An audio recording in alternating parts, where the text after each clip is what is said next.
جب یہ دنیا آباد ہوئی تھی تو جانور ایک دوسرے کی بولی نہ صرف سمجھ سکتے تھے بلکہ بول بھی سکتے تھے۔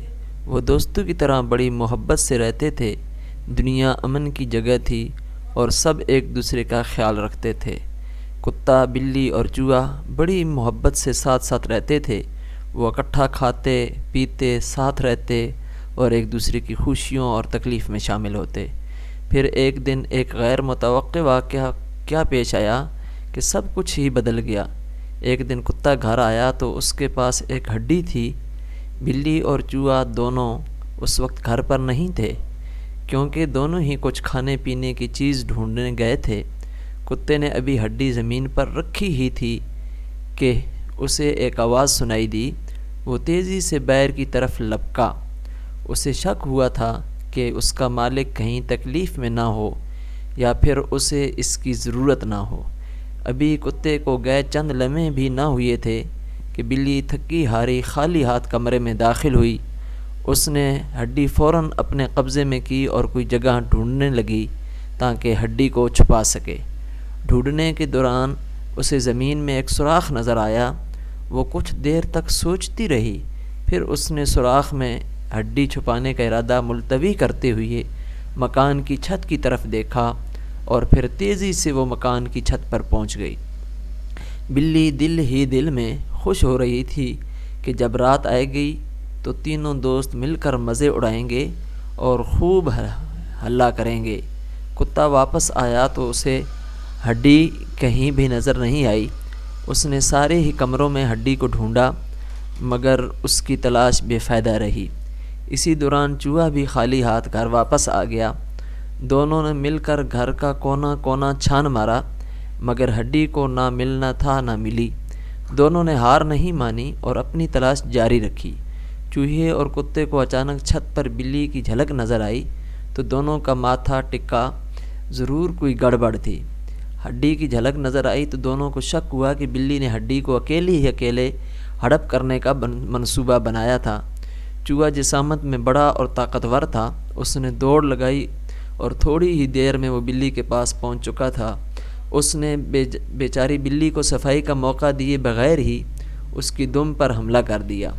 چوہے کے پے در پے حملوں سے بچتے ہوئے بمشکل بلی کہہ سکی، میرے دوست میری بات تو سنو، میں ایک اچھے مقصد کے تحت یہ ہڈی اوپر چھت پر لائی تھی۔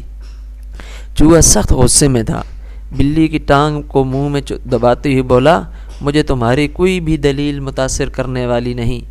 تم نے خود غرضی کا مظاہرہ کرتے ہوئے ہڈی چرانے کی کوشش کی ہے۔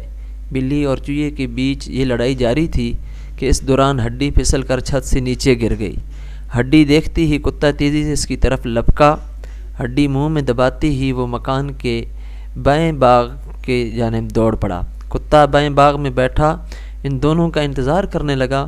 اسے یقین تھا کہ جلد ہی وہ تینوں کسی فیصلے پر ضرور پہنچ جائیں گے کہ ہڈی کی تقسیم تینوں دوستوں میں کیسے ہو۔ وہ دونوں کتے کو ڈھونڈتے رہے۔ جب کچھ دیر ہو گئی تو کتے کو بھوک ستانے لگی۔ اس نے یہ سوچا کہ وہ اپنا حصہ کھا کر بلی اور چوہے کو حصہ چھوڑ دے گا۔ بلی جب مکان کے بائیں باغ میں پہنچتی ہے تو کیا دیکھتی ہے کہ کتا مزے سے ہڈی چبا رہا ہے۔ وہ ایسے ہی سخت غصے میں تھی، بلا سوچے سمجھے کتے پر جھپٹ پڑی۔ دونوں میں زور سے لڑائی ہونے لگی۔ دونوں ایک دوسرے کو کاٹنے اور بھنبوڑنے لگے۔ چوہا الگ طاق میں تھا کہ ہڈی نیچے گرے اور میں لے بھاگوں۔ وہ کبھی بلی کی ٹانگ دبوچتا تو کبھی کتے کی دم منہ میں دبا لیتا۔ ان کی لڑائی کا شور سن کر ان کا مالک وہاں آیا۔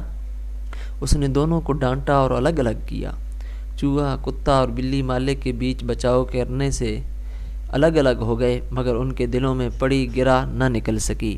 وہ دن ان کی دوستی کا آخری دن تھا۔ اس دن کے بعد سے جب بھی ان کا ایک دوسرے سے آمنا سامنا ہوتا ہے تو کتا فوراً ہی بلی پر حملہ کر دیتا ہے اور وہ بھی جوابی وار کرنے سے باز نہیں آتی۔ بلی کو جب بھی کہیں چوہا نظر آتا تو وہ اسے پکڑنے کے لیے دوڑ پڑتی ہے۔ بلی سے ڈر کر چوہا نے بل بنا کر رہنا شروع کر دیا اور وہ اپنے بل سے اسی وقت نکلتا تھا جب بلی آس پاس نہ ہوتی۔ ہڈی کے ایک ٹکڑے اور تین دوستوں کے بیچ ہونے والی غلط فہمیوں نے دوستی کے خوبصورت رشتے کو ختم کر ڈالا۔ فلپائن کی مائیں آج بھی اپنے بچوں کو جب یہ کہانی سناتی ہیں تو انہیں یہ بتانا نہیں بھولتی کہ دوستی کے رشتے میں خود غرضی، بے ایمانی اور غلط فہمی کو کوئی گنجائش نہیں ہوتی۔ تو آپ کا کیا خیال ہے؟ ایسی ہی کہانیاں سننے کے لیے ہمارے چینل کو سبسکرائب کریں اور گھنٹی کے بٹن کو دبائیں۔ شکریہ۔